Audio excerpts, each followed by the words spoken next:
Welcome to Catch Outdoors, presented by the Waypoint Podcast Network at waypointtv.com. I'm your host, Captain Rob Modes, reporting to listeners each week from the fabulous Florida Keys. This podcast is centered around the great outdoors, includes topics on fishing, boating, beaching, bicycling, hiking, camping, etc., etc. So kick back for the next 40 minutes or so and get a taste of Florida and perhaps a few other distant outdoor locations. This week's episode is number 75. Rules of the boating road. Actually, rules of the road is how I started this, but I thought I'd better stick in boating so as not to confuse anybody, or better known as red right returning. If you know what that is, you're good. If you don't, listen. But first, some announcements, and there's a lot of announcements, so it may take a little bit to get to 75. So kick back, relax, enjoy yourselves, and we'll get there in a minute. I've restarted and renamed my YouTube channel, and I really appreciate it if listeners would visit and watch. I've added about 3 new short videos. I've always enjoyed doing that stuff. I mean, I really do. I enjoy making videos, and I will do more of it, especially with drones, GoPros, that kind of thing, underwater stuff. And now that I'm in the Keys with all this wonderful crystal clear water, it really does make it a lot of fun for me, and I really want to pass that along to everyone. So there's a lot more to come. The name of the channel is Catch Outdoors. Go figure. But you can still search under my name. Sometimes it's nice to have a unique last name, like Modys. That's M-O-D-Y-S. Often misspelled and mispronounced, but uniquely spelled. It is. It's one of a kind. So thanks in advance for watching, and that's the easy way to search, but you can find it under Catch Outdoors. You have to hunt a little bit harder because there's an awful lot of catch use and catch that and outdoors. And until my numbers go up a little bit, it's going to get a little hard to find. There are also some really neat old videos on there, so feel free to watch.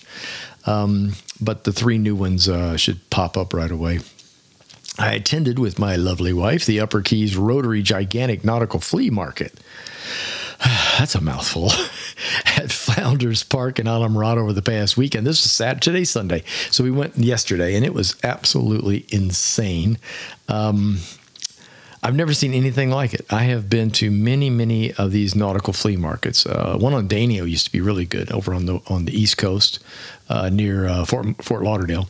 And there are a couple other ones that we've attended on both coasts. But this thing was, without a doubt, the word gigantic fit it. It was massive. I've never seen so much stuff, so many booths, so many things for sale, boat-wise and outdoor-wise. It was great. There were bargains on nautical things, like clothing and fishing and diving gear, boats, motors, outdoor furniture.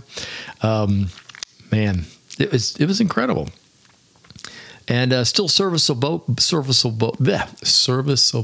parts as well. Lots of those guys, collect all the boat parts and clean them up and then resell. There's a lot of that stuff too. So if there was something that was missing from your boat or something got old or broke, they had those. We ran into one of our favorite nautical jewelry manufacturers from Fort Myers, Anissa. It was great to see her again.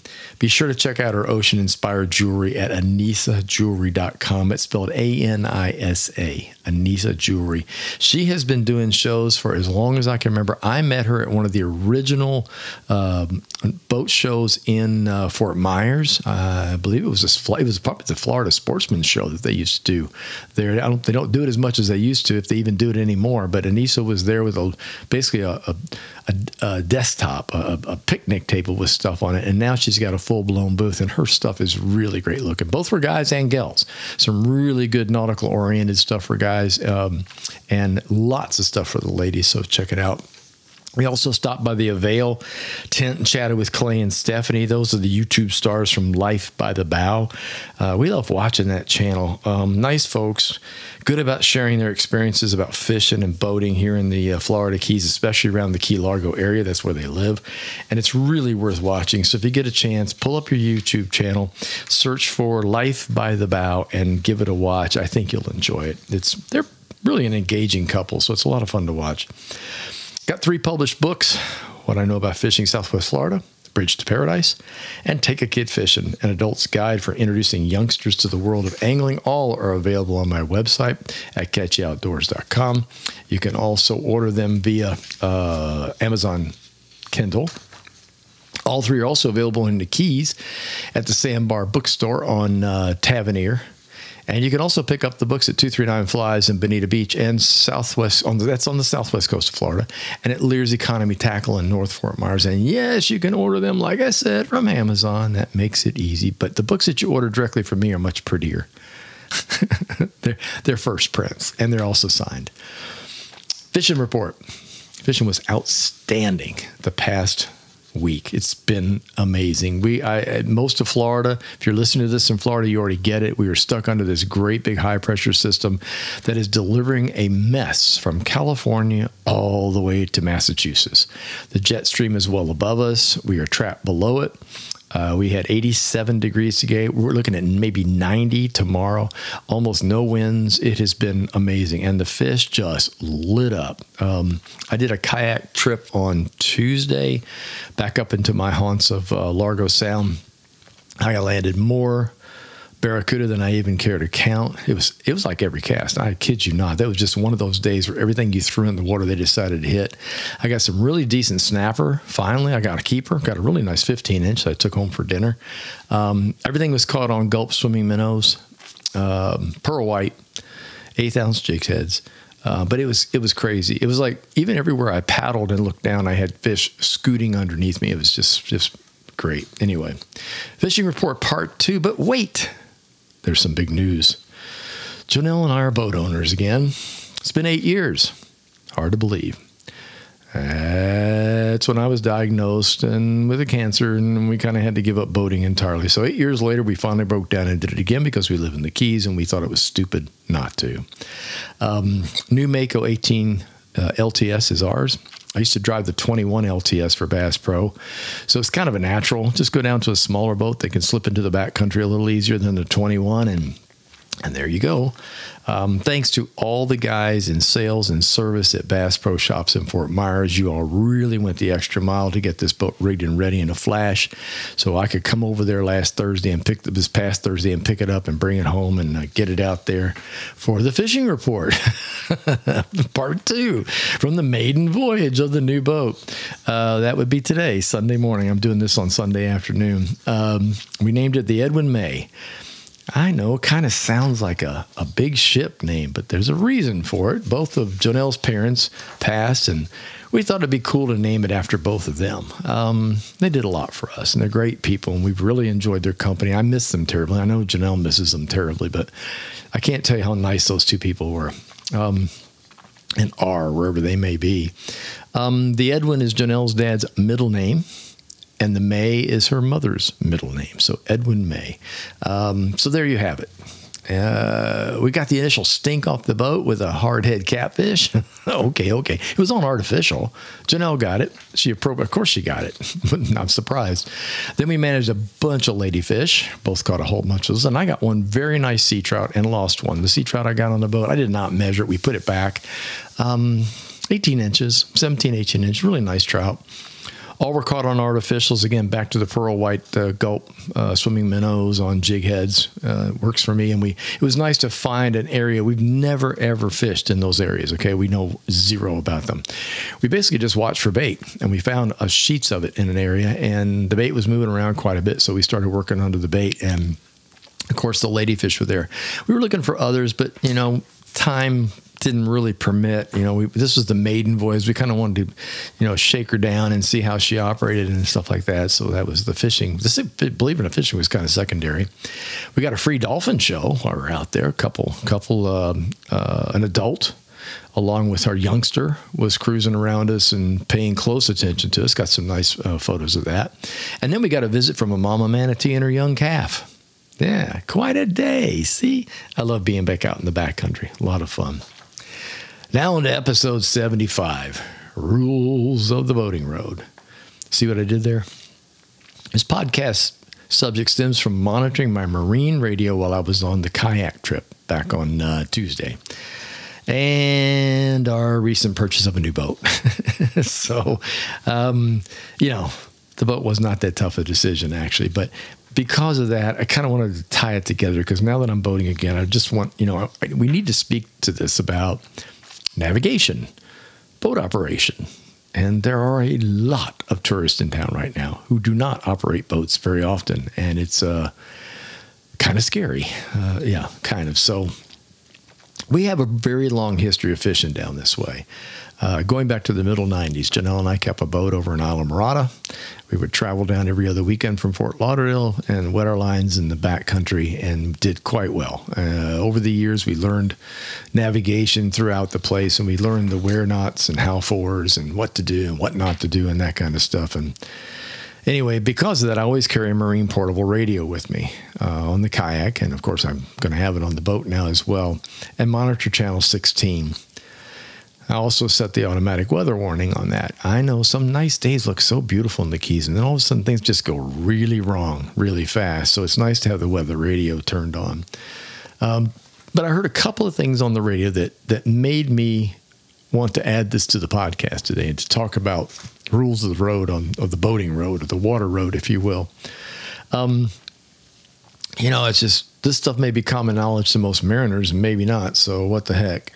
First had to do with anchoring on a reef. That is a huge no-no down here. It came from a boat to another boat. The call came from one boat to another boat that was about to anchor on top of the Christ of the Abyss statue, which is probably the most famous dive site in all of Key Largo. It might be one of the most famous in all of the Florida Keys, as far as I know. And if you don't know what I'm talking about, look it up. Christ of the Abyss. It's a Christ statue that's really big, underwater, arms outstretched toward the surface, that you must be seen to be believed. It's beautiful.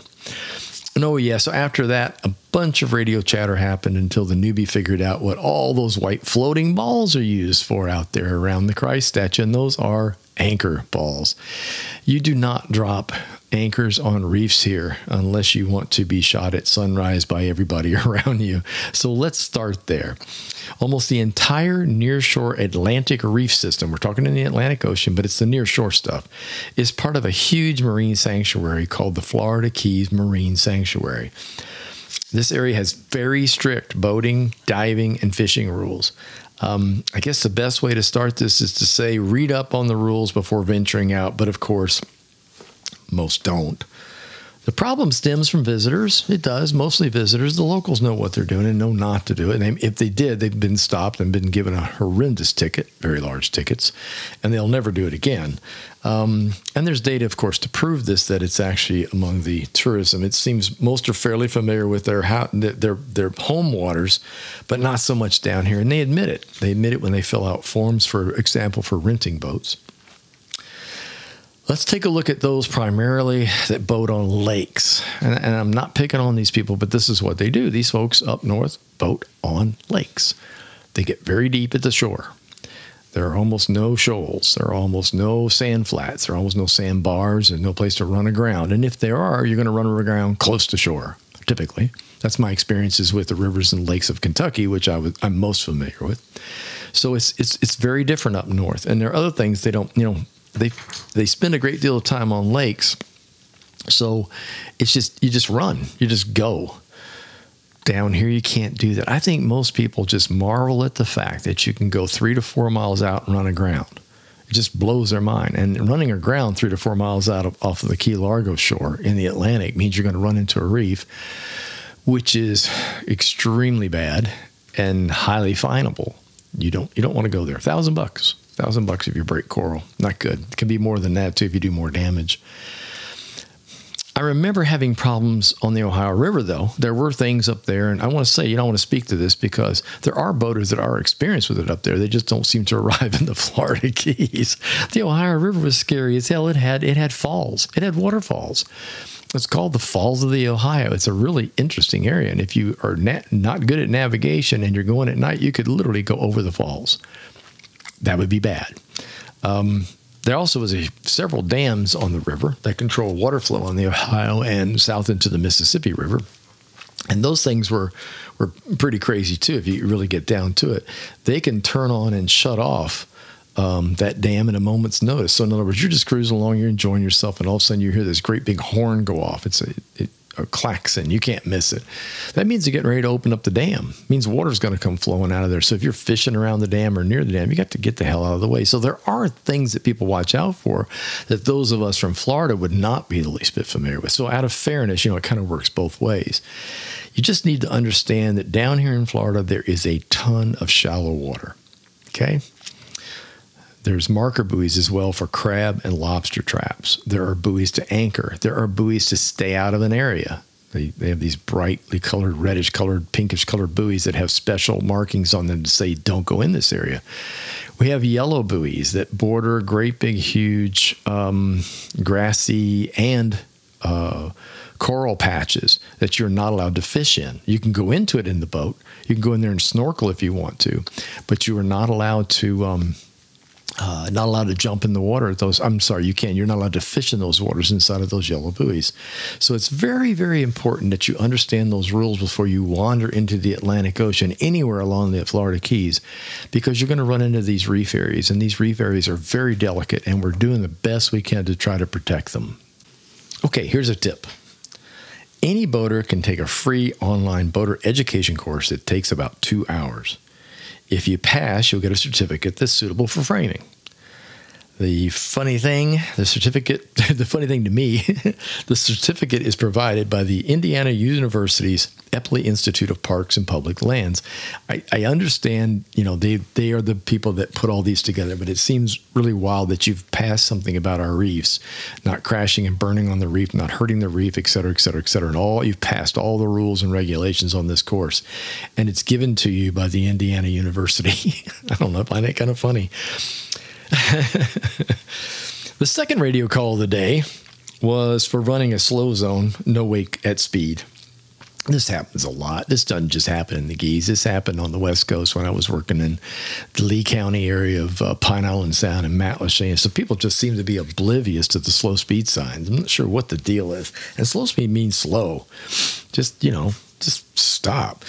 This one, the radio started blasting like crazy because it happened in a Narrows. There's a channel that runs out of Pennycamp State Park out to the reefs, and you travel from that through the park to get out there. And there's a little area I call it, the Hell's Bend, Broken Bend, Danger Bend. There's a lot of different names for it, but it's a very narrow turn, a zigzag that you got to navigate. And at times there are really big dive boats going through there, so you have to really be on your toes. And they use their radios; they let you know they're coming.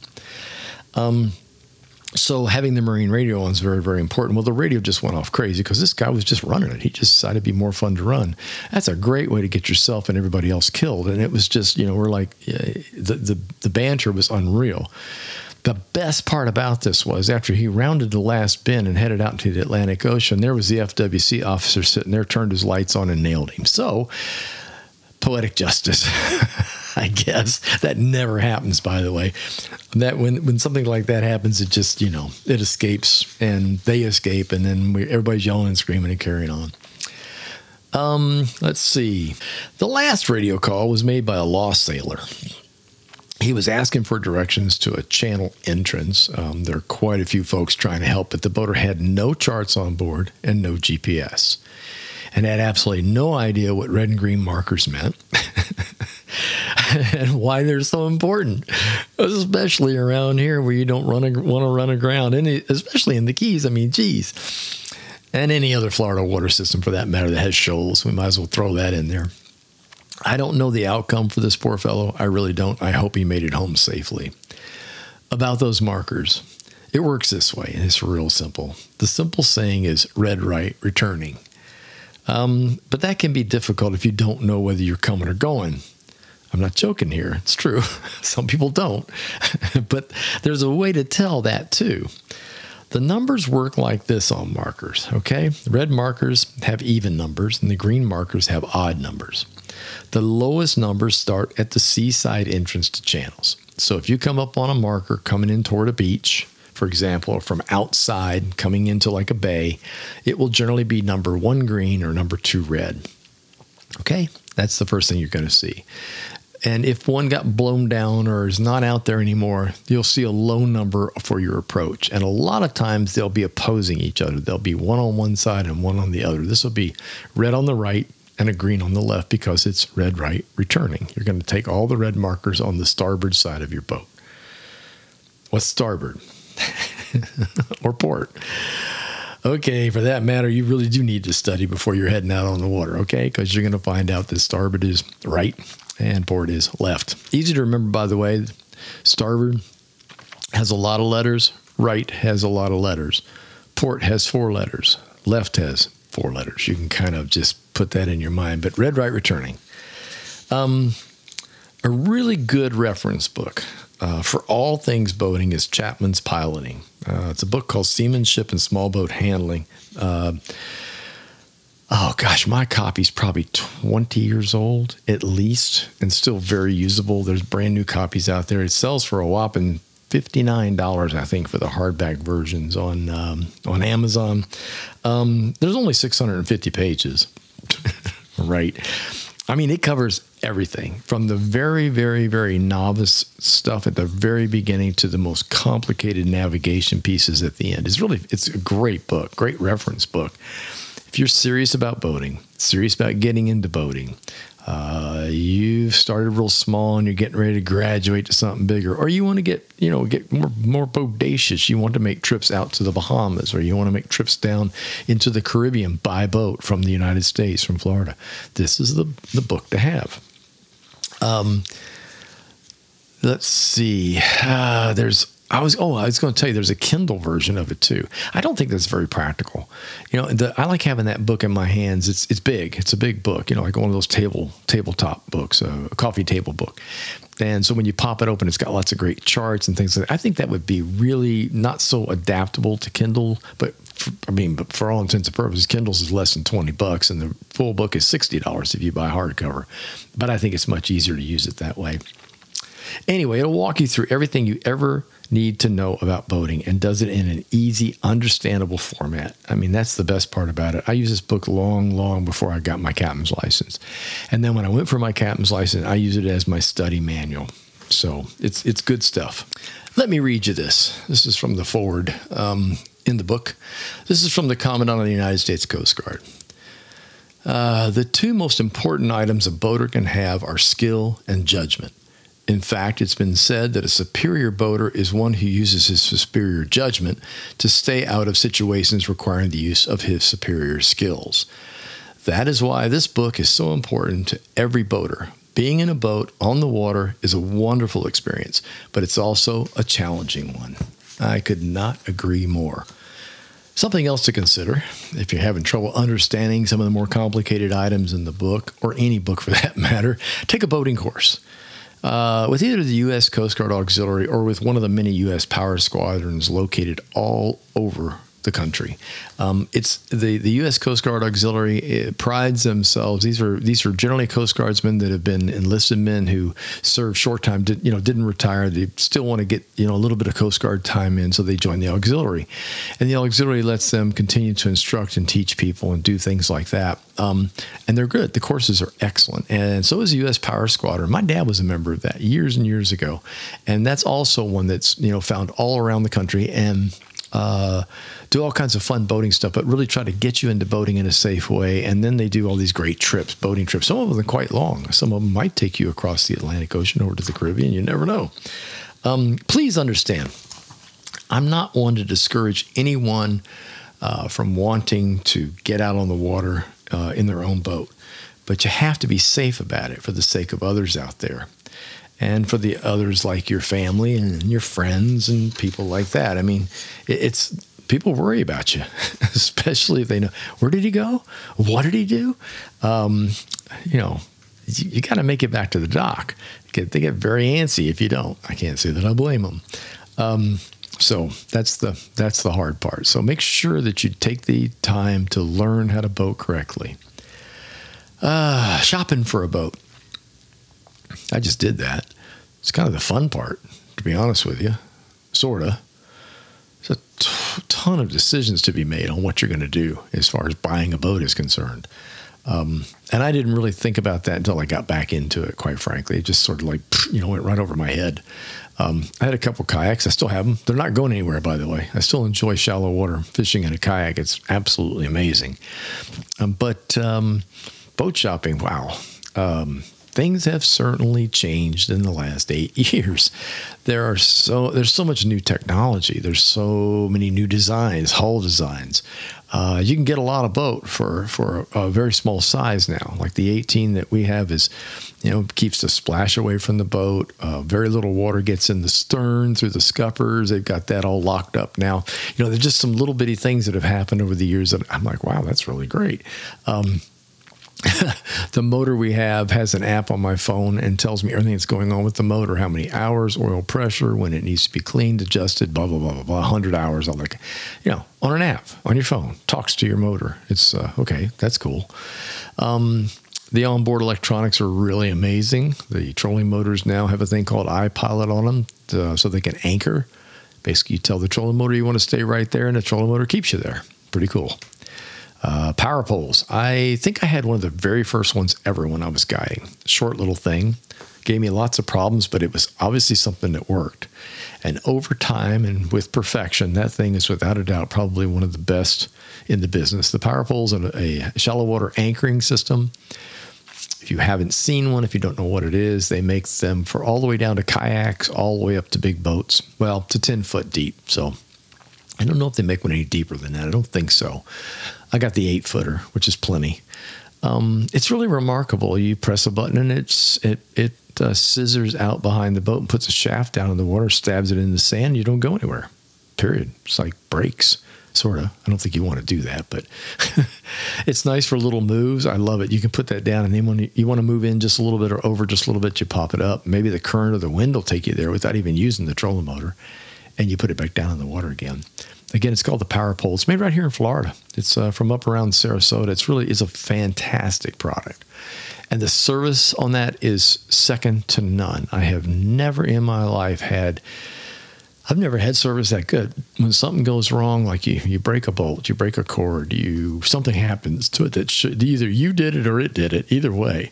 Usually by next day, they've sent you a part for it, which I just find absolutely amazing. If all companies operated that way, it would really be great. But they do. Let's say you haven't decided what to do. So I guess that's part number one is you got to make a boat decision. You got to decide, okay, what am I going to do with this boat? How am I going to use it? And this is going to be a family issue too for you guys that are married with kids. You got to really think about this. Is it for cruising? Are you going to go do sandbar hangouts and sandbar parties? Do you want to if you don't know what that is, it's very popular in Florida. We have a lot of sandbars, as I mentioned, off our coast and in our bays. And these areas now have become hangouts. The boaters will show up on a Sunday afternoon and everybody parties together and laughs it up and plays music. It's pretty safe as long as they don't do too much drinking at it. And the FWC and the sheriff's office does a pretty good job of patrolling. But sandbarring is that's a thing. Fishing, yes. Waterside restaurant visiting.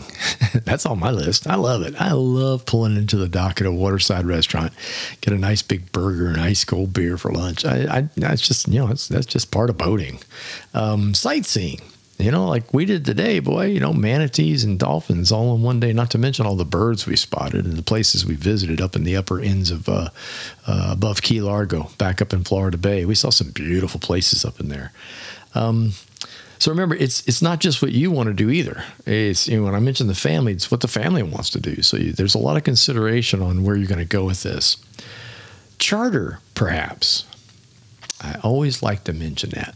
It's very, very easy to help make a decision on a boat if you just take a few charters. Now, I'm granted charters are not cheap, but boats aren't cheap either.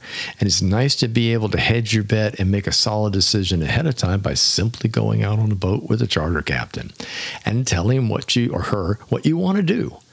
I'm thinking about buying a boat, and I would really like to see how this particular boat handles. These guys use everything from small flat skiffs all the way up to triple engine boats that take you out into the Atlantic Ocean. So somewhere along the line, if you're plotting and planning, this might not be a bad idea. And most of these guys will not object to you driving the boat if you ask them. Carefully, but if you ask them, I'm sure they'd let you do it.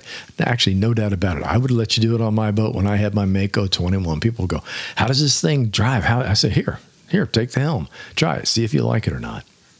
Keep in mind the size matters in boats. Yeah, I mean, it can be both positive and negative too, but bigger can be better. For example, the 18-foot boat we have is just about right for breaking waves. I say that because of the length of the boat versus the waves that are coming at you are generally at a distance apart from each other to where the 18 will skip over the top of the waves. And the 21 certainly will do that, and bigger will be even better. It gets heavier, of course, the boat's heavier. Small boats, 16s, 17s, don't do that. You may have a chop coming at you that you're basically diving into every single wave. You'll have to readjust your speed or slow down or try speeding up to skip over the waves. So there's this art to not getting yourself slammed to death. Small boats are great. They're a lot of fun. They get you to places that bigger boats can't get to, but you pay the price on a rough day. So it's, you got to weigh all those things out. So bigger is good, but don't start with a 50-footer. I mean, come on, people. Okay, so you got the money. You retired. You won the lottery. Whatever the hell happened. And you're like, I'm going to go get a boat. The rock stars do this all the time. I'll read about so-and-so's got a boat, and I'm thinking, uh-oh. Never had a boat in their lives. And this happens a lot in Florida. The rules for boating are fairly lax. There's no boating license required. There's no course required. There's really nothing required if you're an adult and you want to get yourself a boat and you want to buy one between 50 and 80 feet long. You can do it if you've got the funds. It's just plain and simple. It's not a very bright thing to do, but you can do it. A lot of big boat owners have captains that run their boats for them. That's one way to get around it. If you have the money to spend on a big boat, you probably have the money to spend on a captain. But if you don't start with a 45 to 50-foot boat if you've never run a smaller boat. I would highly recommend that you really research that. Find out what you're capable of. It's not so much running across open water. That's pretty damn easy, okay? Docking is a whole different ballgame. Boats don't have brakes. That's really essential that you remember that. They do not have brakes, and they've got quite the glide ratio when you bring them back to, when you bring the throttle back to neutral. You'd be surprised how far they keep going. So it becomes this thing where I tell people, if you're looking at your first boat and you want to do some cruising, some fishing, stuff like that, even in the Atlantic and whatnot, 29 to 32 feet is a good area to be in, having never owned a boat. And even that's kind of big. Even that will be more difficult to dock and more difficult to maneuver into small spaces, like into a slip, things like that. So keep that in mind when you're looking. Don't go overboard, no pun intended. And don't be afraid to go small to start with. You can always sell that boat. Yeah, you'll take a little bit of a hit on it, but if you take good care of it, you won't.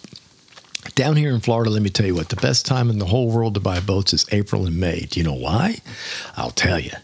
We have an awful lot of tourists that come down here. I mentioned this before, snowbirds and tourists, and mostly snowbirds. These people that come down and stay for 3 months. They show up usually in January and they stay through March. Escape the cold.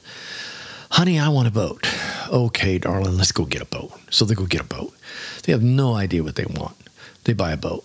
They buy something smaller, which is smart. But it turns out to be too small for mom, dad, their kids, which are mom and dad, and their grandchildren, say 3 of them. All of a sudden, you got a boatload of people on a small boat, and you're like, this is not going to work. So guess what? Come March, April, they trade the boat. And they usually trade on a larger boat before they go home. Okay, so guess what's on the market? A 3-month-old boat with almost no hours on it, almost no use on it, at a highly discounted price because it's used. So there you go. There's your tip of the day. If you're boat shopping, be sure to check out places like Boat Trader and used boats and consignment boat places. You would be amazed what's in these places. These boats are like new. Most of them still have warranties, or at least they'll be covered under a warranty by the guy that's selling it to you. So hell, the motors probably have less than 50 hours on them, if that much. And some of them have 25 or 30 hours on them. So basically, they've been broken in. That's basically it. So keep that in mind. Buying boats in Florida in April into May can be a real bonus if you're searching for a bargain. Now it's time to think about the extras. Okay, so you got the boat price in mind. Oh, I don't know, we're going to spend 50 grand on the boat. Okay, great. That'll get you a decent boat. 50 grand will get you a nice boat motor and trailer. You're ready to go. But then there's all these other pieces. It'll cost you about, I'm not kidding, if you do a trolling motor, the power pole, electronics, which would be your GPS, depth finder, radio. Let's see what else. Oh, and all your other accessories like your life jackets, your throw cushions, your fire extinguisher, all that kind of stuff. You're going to spend another $5,000 or $6,000 right off the bat just to furnish the boat with the things you need to actually go out on the water. So please keep that in mind. I always tell people, don't forget the extras. When you're boat shopping on the boat, put a budget in mind of about $5,000 worth of electronics and stuff, because you're going to wind up wanting that stuff when you get out there. Boat insurance. Here's the good news. Boat insurance is fairly cheap. If you're not a charter captain, it's very, very reasonable. The boat we just got is an 18 with a 115 on the back, trailer, boat motor and trailer, trolling motor, power pole, all the accessories and fishing gear. Came to about $300 a year for insurance. Fantastic. Can't do that with a car, that's for sure. So insurance is reasonably low until you mess up. So don't mess up, plain and simple. Captain's insurance is a whole lot more than that. So please respect them and give them nice tips when you're finished fishing with them. Where to keep the boat? That can be a tough part too. If you're going to put it in a marina, they charge you by the foot. It can usually run somewhere between $300 and $500 to keep a boat at a marina, especially on a lift or up in one of the covered barns.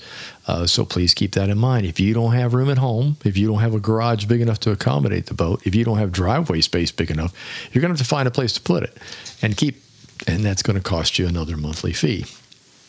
Safety equipment. I mentioned just a second ago some of that, but, again, consider life jackets, flares, sound devices, throwable cushions, fire extinguishers, an anchor with plenty of line, a bilge pump, bailing pump, almost bailing, a hand bilge pump, not the one that's electronic. You may want to add a paddle when you have one of those really bad days. I'm sorry, I just laughed because I've seen this. And I've been there. First aid kit. Oh, yeah, I got to get a first aid kit. Mooring lines. Don't forget lines. You need lines for the boat, okay? Lines are not ropes. Ropes are not lines. Let's do that. We'll get that out of the way here. A rope is not on a boat, okay? Ropes on boats are called lines. So if you want to sound like a sailor, you say, hand me that line. Give me that line. Where's the anchor line? Do you have the stern line so I can tie it up? Da-da-da-da. Say line, and everybody, oh, look at that. Knows what he's doing. But you're going to need them. Boy, you're going to need them. And a nice dock hook is always good to have. It's something you can reach out and grab that dock with, or grab a cleat on a dock to help pull the boat over when it's just out of reach. There's nothing more embarrassing to reach out for a dock, grab a hold of the edge of the piling, the boat slips away, and you fall in the water. Not only is it embarrassing, but it can hurt really bad. Most of our pilings have barnacles on them, and you do not want to scrape legs on barnacles. Trust me. Handheld radios. I mentioned the one earlier that I've got. I love my little Cobra. My Cobra radio is great. It floats. It's totally waterproof. It's very powerful. I'm surprised at how far the reach is on this thing. Radios are really essential. Marine radios are really essential on a boat. I know people fall back on cell phones, but you'll get out of cell service without a lot of trouble. You just won't have cell service in some areas. And the radio will reach the Coast Guard, and that's important. When you're in trouble, you want to be able to call the Coast Guard. And the Coast Guard's got an amazing receiver and send system that can talk to you damn near anywhere. And if they can't, they'll transfer it to the next nearest Coast Guard station, and they will talk to you. So get you out of a lot of trouble. EPIRB. What's that word? EPIRB. E-P-I-R-B. EPIRB stands for Emergency Position Indicating Radio Beacon. I have one. I will always have one. If you travel on the water at all into remote areas, an EPIRB is an essential device. It'll save your life, quite frankly. They've come way down in price. You can get a really good Acer now, Acer for $390, $395. It used to be $800 or $900 to buy a basic one. Now the handheld, it looks like a flip phone. It's not very big at all. $395 will get you one. I added it to the boat. If you are sinking, if you are in dire, dire trouble, and you have that little sucker in your pocket, you simply turn it on and press a button. A lot of them have hydrostatic turn-ons. In other words, if they go into water, underwater, they will turn on automatically. It sends a beacon, and the beacon gives your location while you're floating in the water so the Coast Guard can come and find you. This is really important because, as a boat's going down, you will get guys on a radio giving position. There's their GPS position, their lat-long position. Here's where I am. But as the boat is not anchored, it drifts. So the Coast Guard has got to start start heading for you, and then they have to find you, and they have to make adjustments for drift and wind and all that fun stuff. All the while you're drowning, you're cold, you're in the water. You don't want to be there at all. Sharks. Sharks. Sharks scare the hell out of me. I don't want to be floating around for any time at all if my boat is sinking. EPIRB. The EPIRB goes off, they scramble right away. No hesitance. So you don't set it off by accident. You learn how to use it. You can test it, all that kind of stuff. Do not set it off by accident because they'll scramble. They'll go, and it'll cost you money if you did it by accident. But it's a jewel. It's something you want. Your family would probably pitch in if you asked, so that they know you're going to be okay. So you've taken your lessons. You've learned navigation. You've learned what red, right, returning means. You've learned how to read a GPS and how to chart a course. Once that boat's in the water and all the equipment's been procured, it's time to have a little fun. No, it's time to have a lot of fun. There's something about boating in the state of Florida that just cannot be beat.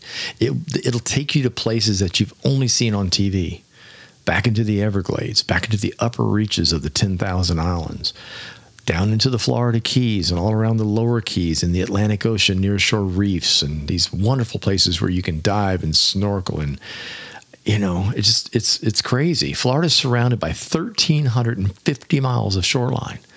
825 miles of that is sandy beaches. I mean, think about that. There's only one place bigger. I'll give you half a second to guess. Okay, there's your half a second's up. Alaska.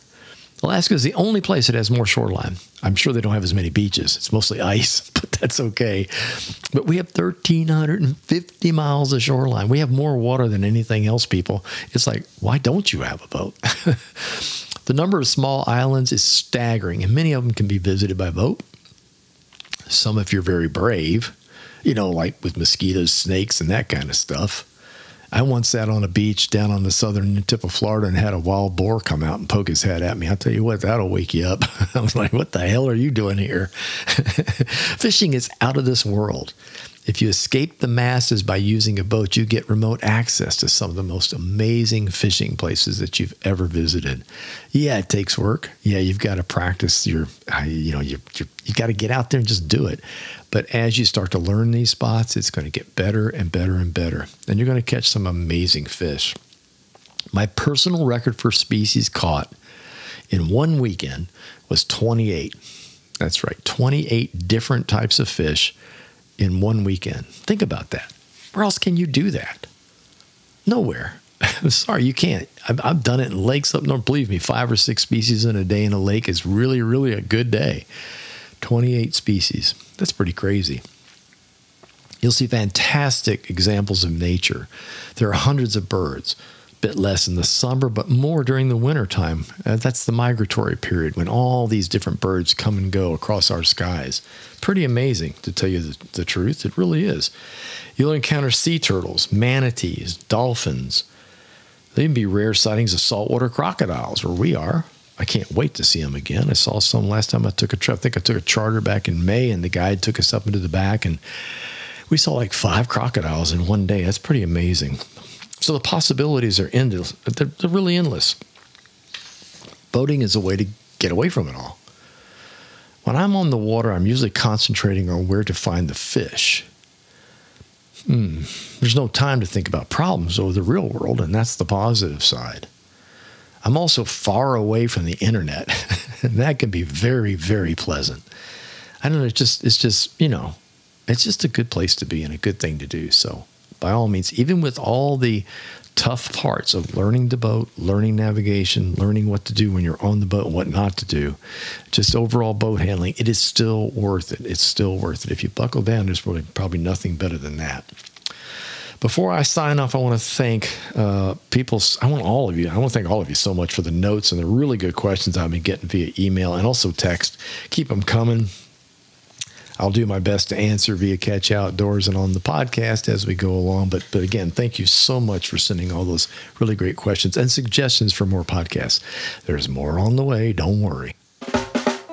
Thank you so much for taking the time to tune in. My podcasts are scheduled for each and every Tuesday. If you enjoyed listening, please tell a friend, leave a review, and don't forget to subscribe to the channel.